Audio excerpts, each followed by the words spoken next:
Coming up next, I'll tell you 7 questions you need to ask if you get laid off, and we'll talk about the power of subtraction. We'll also take your calls and your chat questions, and it starts right now.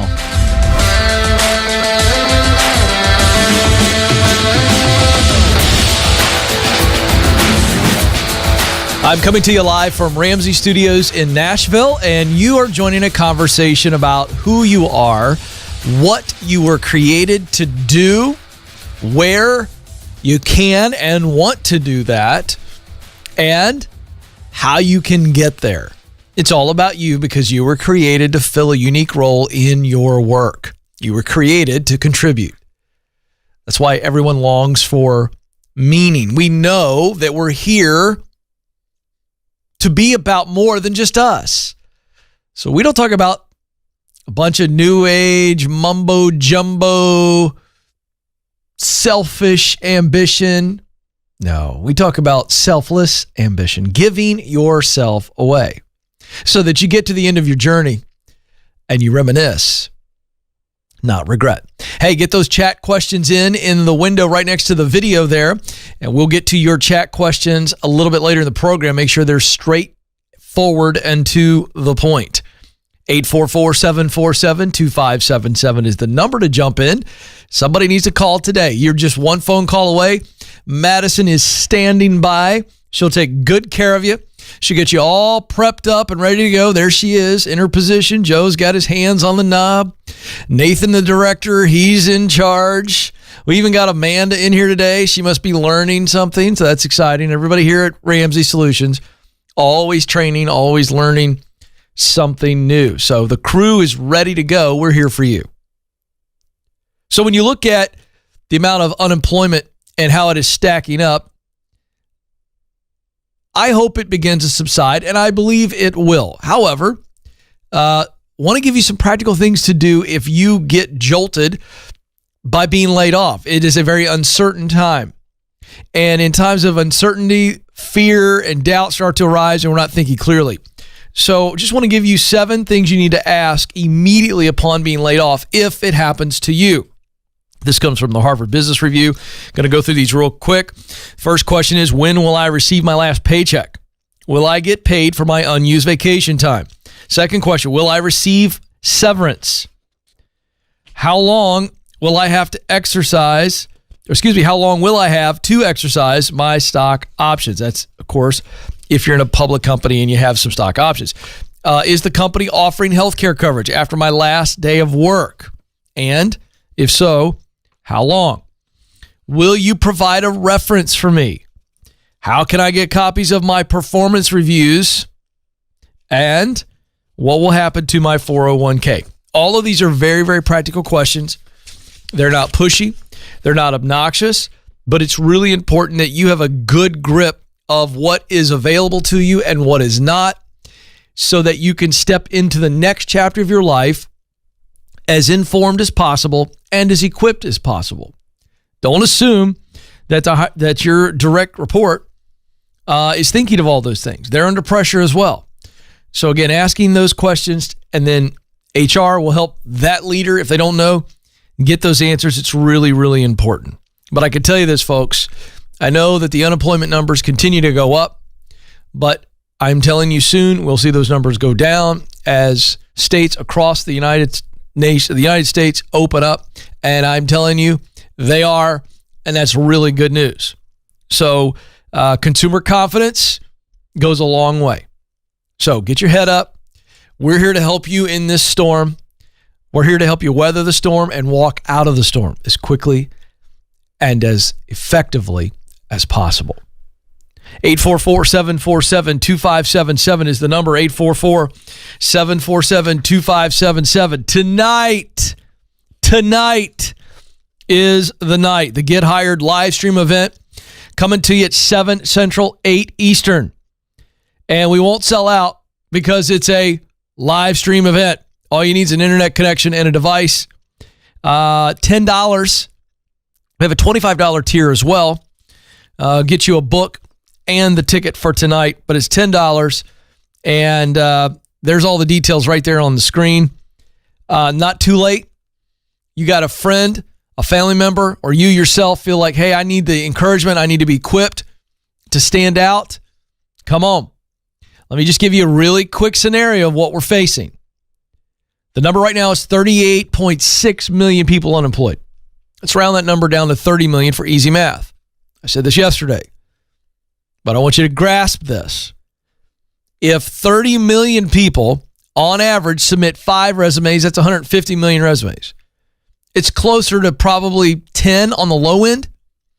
So it's 300 million. It's easy to see that it could be more than 20. Now you're looking at 600 million resumes. Those numbers are really, really big. And I don't want to discourage you, but I want to encourage you that we have the plan that'll help you stand out. So if you're new to the program, come on tonight. It's $10. $10. And I promise you, the return on that investment will be extremely good. So go to kencoleman.com/events, get your ticket, kencoleman.com/events. And you know what? If you're not tight financially, then again, $10, $10. Buy this ticket today for somebody and say, hey, show up. This will really equip you and encourage you, help you stand out. 844-747-2577 is the number. Let's go to Natalie, who joins us in Los Angeles, California. Natalie, you're on the Ken Coleman Show. Hi, Ken. Thank you for taking my call. You bet. What's up? So I had a question regarding making a midlife career change. I am 36. I've been working in health insurance sales for 14 years. It's been extremely lucrative, great, but unfortunately makes me feel dead inside. Yes. So I've been pursuing, for the last 10 years, I've been pursuing a career in law enforcement, federal agencies, local agencies. Unfortunately, I've gotten really far in the process, and it's just never gotten anywhere. So I kind of this last Hold on a second. Well, Hold on. I just real quick interruption.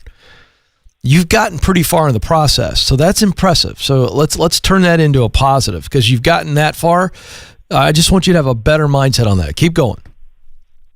Yeah, this last time I was like 6 weeks out from an academy and was rejected at the very last step. So I kind of told myself I've been trying for 10 years. I'm 36 now. This is going to kind of be my last shot. And I was rejected, unfortunately. So now I think that's why I've lasted so long in insurance. I was always kind of working on something else. Yeah. And now I feel even more stuck than ever because I'm not working towards anything else. So I'm just kind of wondering, how do I find something else? Okay, well, that's not going to be difficult. Okay? It's not. Mm-hmm. But I want to first find out why you were rejected. Are they giving you specifics? So when you apply for the federal government, they don't. They just send you a decline letter. This last one, unfortunately, told me it had I was married in the past 10 years ago, and it had something to do with my ex-husband. So they said that they felt like I was lying about where he is right now. So there's really nothing I can do about that. And this last time I even had somebody kind of hand-holding me the whole way, a good friend in the department, but it just didn't. Okay, so that's on the federal level. Unfortunately. So this last one was a local. It was a county sheriff. So you feel like it's time to move on to something else? I do, because I've tried probably 10 different agencies. Okay, great. Throughout all right. This whole time. I just wanted to make absolutely sure. All right, so, but here's the good news. We have a lot of information that I call clues that are in this pursuit that you've been trying for 10 years. That's passion. Yes. Natalie. Yes. That's passion. You have suffered for this. That's passion. Yes. So let's talk about the why. Why have you pursued this so diligently? What's the why that you know in your heart? This is why I wanted to be in law enforcement. Describe that. So my father's retired LAPD. Mm-hmm. I think I just grew up with this like responsibility or doing something important, serving a community. Yeah. And I've just wanted that for all this time. So to serve and protect. Serve and protect. I think that's what's so draining about health insurance. It's just about sales. It's just about numbers, and I don't feel like I'm serving anything. Yeah. Like, it's just got to get those numbers up, got to sell. What would be the dream? What would have been the dream position had you made it into law enforcement? Describe what you'd be doing. My number one dream was FBI special agent, and I tried for that twice. Okay, but what? So tell me why. It was like detective, trying to research things, uncover something, analyze a case, and I guess provide closure for... Good. Let me ask you a question. Have you considered other fields that are not in the law enforcement sector, but essentially have all of the same elements of that special agent in the FBI? No, I've done nothing else but law enforcement. Okay, but you need to. So let's put you to the test real quick, and then I'll let you go because that's going to be your homework assignment. See, here's what's great. I know it's been disappointing, and I think it's now moved on to frustration, right? Yes. But you just described, you threw out a couple descriptors of why you wanted to be a special agent. And so that's fresh on your mind. I want you to just off the top of your mind go, what's another position in the private sector, okay, that would allow you to do those things every day, the things that you really love to do? Take a guess. I got 2 or 3 in my mind. This shouldn't be that hard. Oh my gosh. I don't know. Okay. All right. I'll help you out. Because I'm not trying to put you on the spot. I just want you to see the connection. Okay? Okay. So I've got a good friend whose husband is a private investigator. Okay. And he does pretty well. Doing private investigating for insurance companies, for corporations, where, for instance, somebody will file a workers' comp claim or something like that, or he'll do things for all types of different corporations, not just insurance, but he's doing private investigation and getting to the bottom of things, getting closure. That's just one thing. I'm not trying to lock you into one thing, but I want you to see where you go, oh. And then I wonder if higher level security type stuff. I'm not talking about the mall security cop. I'm talking about corporate security, things of that nature, other investigative roles. I think you need to be looking into that because I think there's a whole lot more you could be doing that is very similar to the FBI special agents, just not actual law enforcement. Okay. Do you see that? Yeah, I do. I think I just went through a period of feeling really trapped. Well, of course. And just kind of like, I guess I'm stuck. Of course, because you went after one thing. Okay? Right. Are you a sports fan? I love sports. Okay, great. This is just a weak analogy, but it'll make my point, I think, a little bit better for you. So you know who Tim Tebow is, right? Former Heisman Trophy winner, big-time college football star. Madison can't stand him because he's a Florida Gator. She's making all these ugly faces behind the glass. So the guy goes to the NFL, and basically nobody, believes in him. He has a little bit of success with the Broncos, but he doesn't make it. His career kind of fizzles. But this guy's still a really great athlete, but his whole life, from a sporting standpoint, has been focused on the NFL. So what does he do? He's pivoted to baseball. And I don't know if he's going to make it in baseball, but the guy's, he's pivoted to baseball. So you're in that same situation where you've just been focused on law enforcement. You gave it everything you have, and it's not going to work out. You're not given the opportunity, but it doesn't mean you're done. You shift to another area. So he's still in sports and athletics. This guy's still a pro baseball player. Okay. And then when he's done with that, he's going to probably be a sports broadcaster. I'm just trying to help you see the parallel between your journey and his, in that what you want to do all day, the investigation, the analysis, and all that kind of stuff. Where can you do that in other places? And that makes sense. I don't even know if it's cybersecurity. I don't know what kind of technology requirements you'd have to have, but I just see you potentially being in it. And what's interesting to me is you're in the insurance industry. I'm just curious how many people who could give you some details on how insurance companies use investigators. It's fascinating to me, but I know it exists. So yeah, it does exist. Yeah, so look into it. You got it?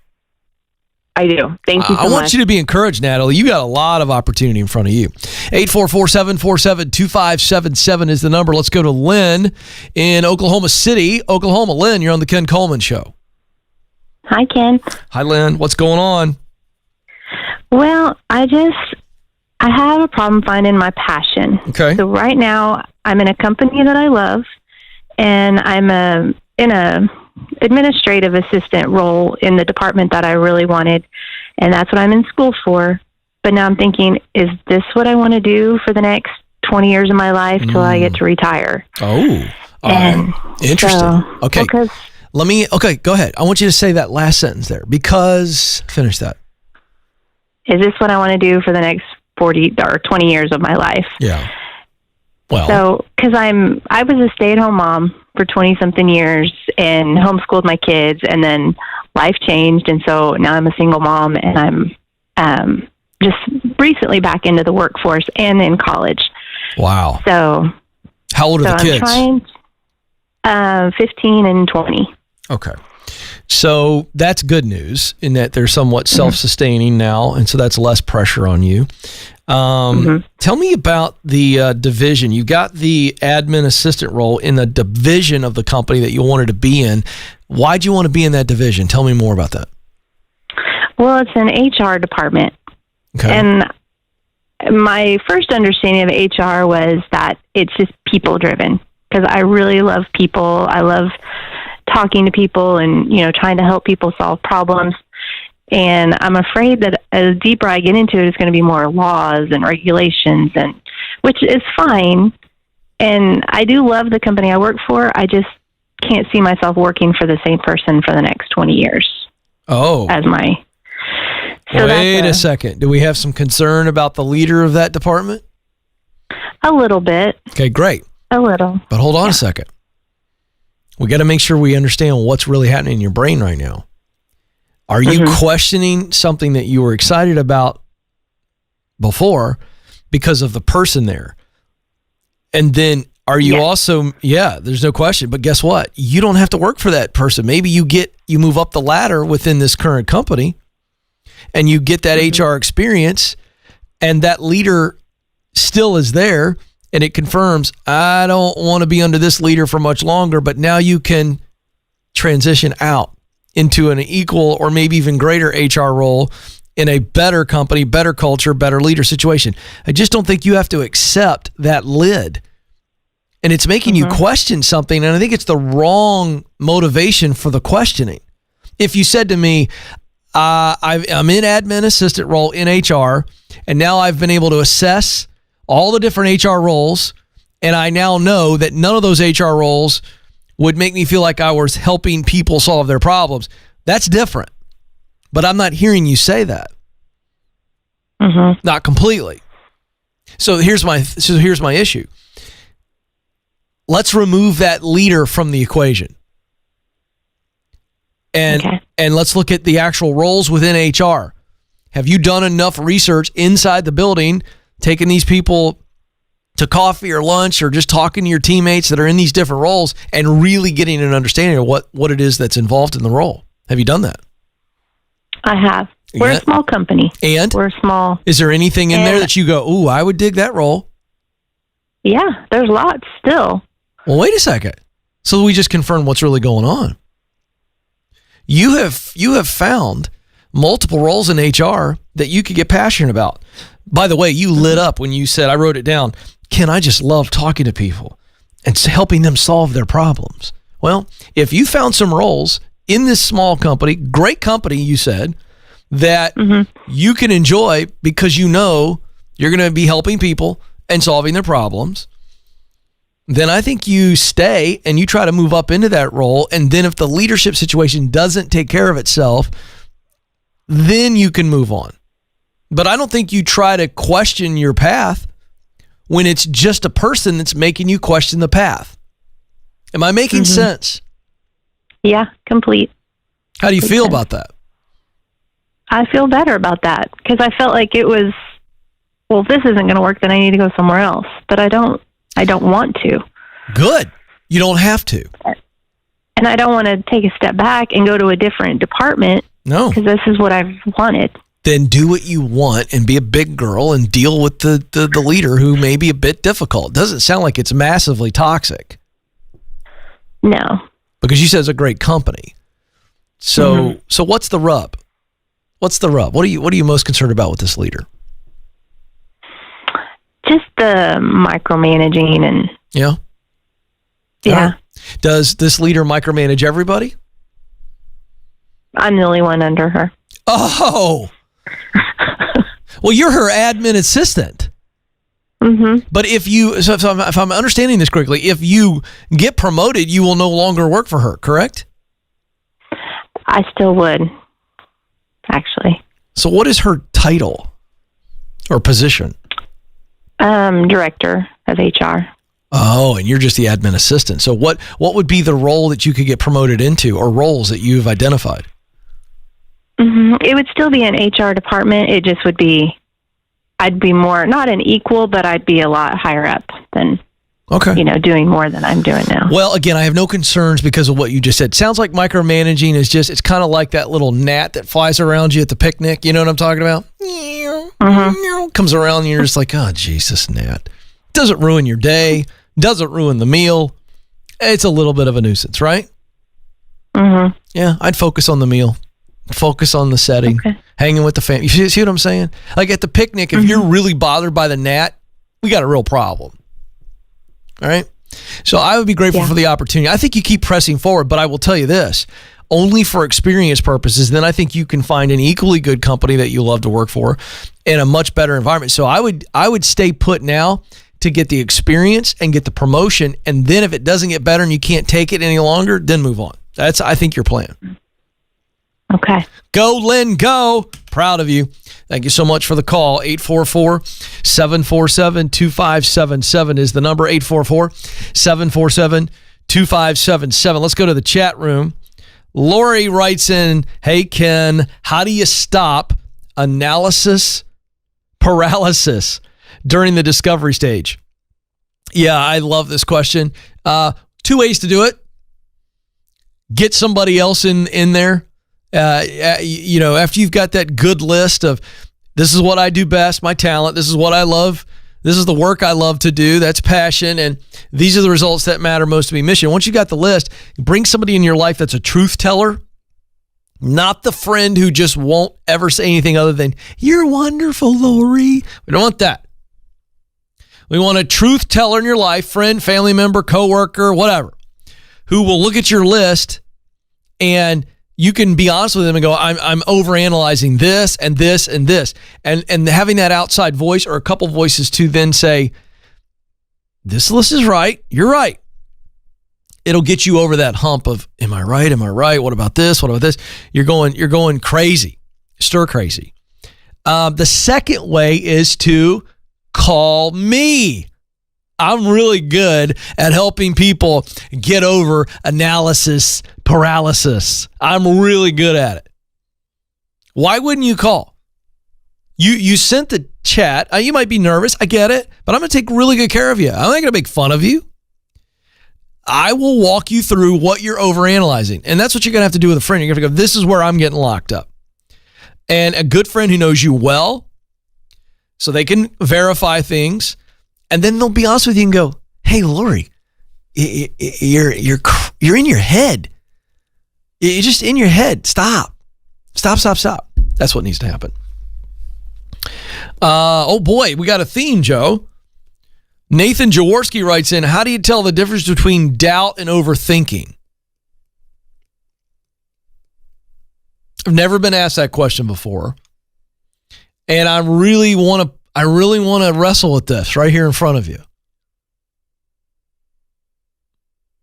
I think if there is a difference, there is a cause and effect relationship. I think the overthinking causes the doubt. So you're trying to say, Ken, what's the difference between doubt and overthinking? And I think they're not two equal things. It's actually a cause and effect. Just like Lori, who has analysis paralysis, you're doing the same thing. You're overthinking, and the overthinking is causing the doubt. So stop overthinking. Same exact advice I gave Lori, and you will see the doubt disappear, or certainly quiet. Doubt never really disappears, but you'll see it kind of shrink away. There's nothing like overthinking to fester fear and doubt and pride. I'm just telling you. And one little quick thing here, I'll go to the next one. This is why I talk on the show a lot about making sure that your head and heart are aligned. Anytime somebody like a Lori writes in about analysis paralysis and Nathan writes in about the difference between doubt and overthinking, it's all head. Because there has been some conversation with the heart, but then the head's coming back in after the heart is given some clarity, and the head's going, no, silly heart. Or there's been no heart conversation at all. It's one of two. It's too much head or all head. All right, that's just it. When you have that equation going on, you're going to stay stuck in a spiral of overthinking, and then that creates the fear, the doubt, the pride. Jonathan writes in, hey, Ken, just want to say thanks for all you do. I follow your proximity principle, and I recently lost my job, not due to coronavirus, but I did reach out to another person that I knew that was a chef, and I got a job as a kitchen helper. And, ready for this, Joe, a small pay raise from my previous job. Thank you. This stuff works. You're welcome, and I know. That's why I wrote the book. Let's do one more. Living the Dream. Oh, I like that. Now there we go. There is one of my favorite usernames on the YouTube channel. Living the Dream. Hey, Ken, how do you identify the management style of a future manager during an interview? I've been disappointed by the management style of my new manager in my new job, and I don't want to make that mistake next time. Really good question. There's not a silver bullet. This is, boom, the answer. But I do think that you can ask questions, and I talk about this in my How to Win the Interview guide at kencoleman.com. I just saw this. Oh, this is exciting. I got to answer this question, folks. Lori, who sent the question about analysis paralysis, she's watching live. She took my invitation, and she's on the line. So I'm going to get to her in just a moment. All right, let me answer. Boy, this is exciting. I love when we see a person come to the chat room, and then they go, okay, Ken, I'm going to trust you. I'm going to call it. All right, Living the Dream says, how to identify. Okay, so here's the deal. In the questions that you're asking to the manager, you can ask questions like this. How would you describe your management style? What are your strengths as a manager? Ask some positive leaning questions. And the idea here is to get them talking about themselves. Say, hey, how do you handle correction of a team member? How do you handle teaching instruction? These are really fun questions, and you'll put them on the spot in a good way. And those type of questions will yield answers that I think you'll be able to get some red flags if there are red flags. But, look, that's the best you can do in that situation. Best you can do. So in your situation now, you know what? Bite your lip, be a really good soldier, and do your best and let the chips fall. That's a big problem in the American workplace and around the world. People don't leave companies. They leave managers. They leave leaders. All right, 844-747-2577. Here's what we're going to do. I'll get to the power of subtraction in a little bit, but I got to get to Lori, who just came out of the chat room. Now, setting this up, if you just jumped in, went to the chat room, and she said, Ken, how do I overcome analysis paralysis? And I said, I want to know what she's really dealing with. And here she is, Vancouver, Washington. Lori's on the line. Lori, you're awesome. You're on the Ken Coleman Show. Hi, Ken. Appreciate you calling in. Let's get to the bottom of this. What is going on? Oh, my gosh. I have been dealing with trying to find my passion for my entire life. Yeah. I overthink absolutely everything. I've been told I do that. I'm just really lost right now. Yeah. Well, you're actually not lost. You know what's going on? You're just confused. All that overthinking has just got you debating everything. And I think that your head and heart are arguing. So did you hear my advice to you in the chat room? Yes. All right. And I've talked with my husband quite a bit. Yeah. He's been really wonderful. I mean, he gives me feedback about, yeah, you're right on this. You're really wrong on that. Why don't you just follow your heart, do that? But my heart, what I really want to do, it doesn't pay. Okay, hold on. Oh, this is good. Now we got something. All right, two things. I want to know what your husband said you're right about. When you went through what you do best, the work you love to do most, the results that creates that matters to you, where he said, Lori, you're absolutely right on this. What was it? That I'm really good with animals and I'm really good at organization. Okay. So organization, you're really great at organization, and I'm guessing execution as well. Not just organizing things, but also executing, I'm betting. Right? Oh, yeah. Yeah. No, I'll finish anything you give me. Yeah, I love it. Oh, boy, that makes you really valuable, by the way. And you really love working with animals. Tell me what that looks like. I've worked in vet clinics before. I've worked in dog kennels. I've always had animals. I've volunteered at horse rescues. Okay. And that's kind of what I want to do. I want to rescue horses. Okay. How much money do you need or want to make? I need to make minimum $35,000 a year. Okay, great. I need to make more than that. Okay, but let's. House. Okay, right. But my point is that we're going to circle 35 as the minimum. Okay? Yes. Are you working now? Yes. What are you doing and what are you making? So I work as an accounting assistant.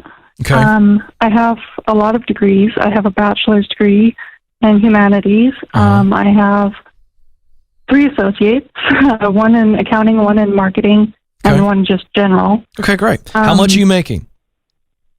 35. Okay, great. So, ideally, the dream job for you would be rescuing horses, correct? Yeah. Okay, tell me. I live in a massively populated equine population county. Williamson County is got a ton of horses. Okay, but I just don't know a whole bunch. So lead me along here. Who are the organizations that are rescuing horses? Are those nonprofits? Yes. Yeah, most of them are. I've done some horse rescue on my own when I was younger, in my 20s. Okay. I had like 30 horses that I rescued, but I can't afford to do that anymore. No, I was young, living at home. I get that.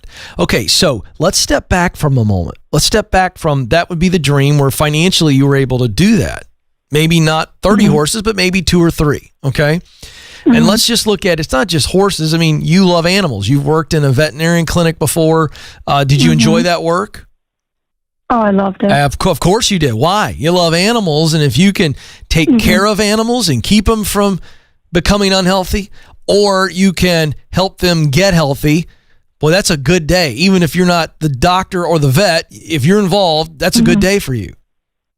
Oh, absolutely. Okay, so what would it take for you to get a better paying job in the animal business?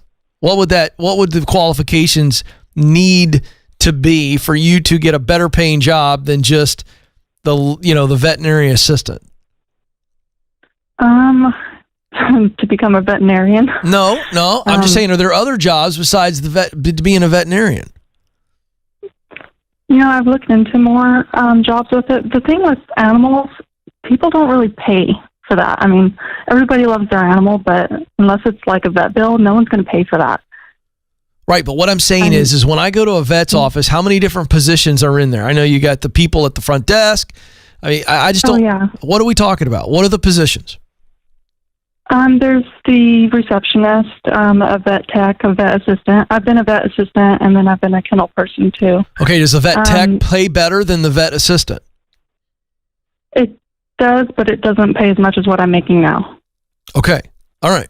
So what are the specialty areas in that animal space? You understand what I'm saying? Are there any specialty areas where we're now going up to the next level? We're going beyond veterinarian and we're going into where it's a bigger money industry.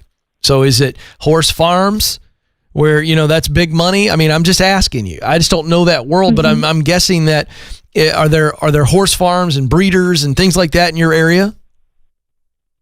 There are. It's really hard to break into the local community with that. No, it's They're not. really tight knit around here. No, it's not.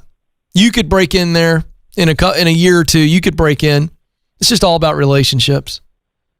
And Lori, I guess another thing that I'm concerned about is I have a bad back. I can't do a lot of physical labor.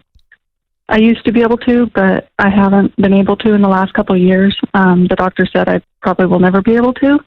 So I'm probably looking at like a desk position, honestly. Well, okay. I wish I had that information 5 minutes ago. I'm sorry. It's okay. I'm just saying, if you can't actually do the work you want to do, then you're going to have to accept that and say, what does that look like for me? So can you like to help animals somehow? Well, like behind the scenes. That's what I think we're going to have to shift to, unless you can get into some type of desk job, administrative role, helping run a farm business. You see what I'm saying? Like a horse farm business. I think that's possible. Why wouldn't you look into that? Can I make 30 grand? Could I make 35? Helping run, an equestrian business or a horse farm or something like that. Because then you'd be around the horses all the time and you'd be doing something.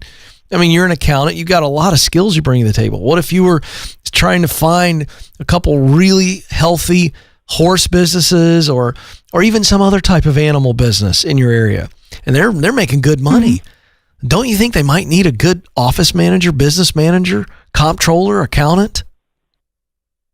I actually thought about becoming an office manager. My husband thought that was a bad idea, though, because Why? I would have to manage other people. Nah, and no, you don't.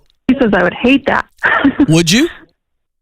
Oh, yeah. I've been a supervisor before, and I hated it. Well, okay, so I'm looking, when I say office manager, I'm not thinking you're running a team of 20 people. I'm thinking that you're the true admin numbers person, but I think you're looking for an accounting bookkeeping role.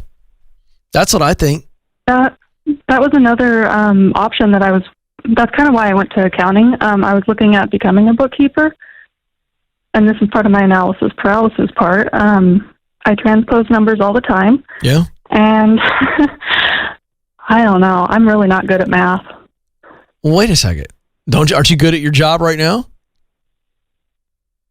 Yeah, I don't deal with a lot of numbers. I'm kind of more the front desk person. I do some billing, but it's very limited. Here's my point. You are limited by your back to be able to do the physical hands-on animal work that you would love to do. But you are successful and you've got accounting degrees, and I know you're not great at math, but I'm trying to help you see there's two ways we can go. Here's the bottom line. Two ways we can go. You either decide to be in an office position, doing some of the things that you're good at right now, hopefully for some type of horse business or other type of animals or something, because they need people like you to run the operation. And that way you're around animals all the time. That's one way. So the day job is kind of close to the dream job. You're really close to it. You see it every day. And you can see the results of your work attached to something that makes your heart flutter. You got me so far? Right. Okay, now the second option is you just bust it right now and try to move up the ladder in the type of role that you're in and make more money, because you can. And then you and your hubs, you pay off debt, whatever you need to do, and you go, you know what? We're going to, until that time, I'm going to volunteer a little bit more. And I'm going to get around animals, and it's going to make my heart sing. Even though I'm in a day job that's not my passion, I'm going to exercise my passion outside of the office. And then maybe one day you get to a point financially where you rescue a few animals. But again, your physical limitations, you're going to have to deal with that. That's life. So I think that's where you stand, Lori. But I think you have some really great options. But stop thinking about it and start doing it. There's no reason to think anymore. Okay? Well, I'm glad to have the feedback. You're fine. Absolutely. You helped me on that. Good. You're fine. Stop thinking and start doing. Start making steps today to pursue one of those two avenues. And you'll get there. All right. I promise this, so I got to get to it, Joe. I'm going to give this Reader's Digest version. So I wanted to talk briefly today about the power of subtraction, and I'm going to make it super brief, and here it is. There is something in our human nature that drives us to progress, right? I want more progress. And if you think about it in the self-help category, which we're in that area, if you think about it, it's It's always about adding new skills and adding more experience and adding more, certifications and adding more trophies and adding. And I want to tell you that today, in order to get where you want to go, where can you subtract? You're going to have to subtract some things from your life. Some people. Some hobbies. Some debt. Some expenses. Some bad habits. See, don't get all hung up on addition, and multiplication. Listen, I'm all for addition and I love multiplication. But it is the areas of my life where I understood that there needed to be some subtraction, and I actually made those subtractions. That's what really gave me momentum. So I just want that thought to be in your head. I'm all for addition and multiplication, but where in your life do you need some subtraction? You would be surprised how effective subtraction really is. Well, my time's almost up, but before I let you go, I want you to know that you matter and you do have what it takes. Thank you so much for joining us. Until next time, this is the Ken Coleman Show. Press on.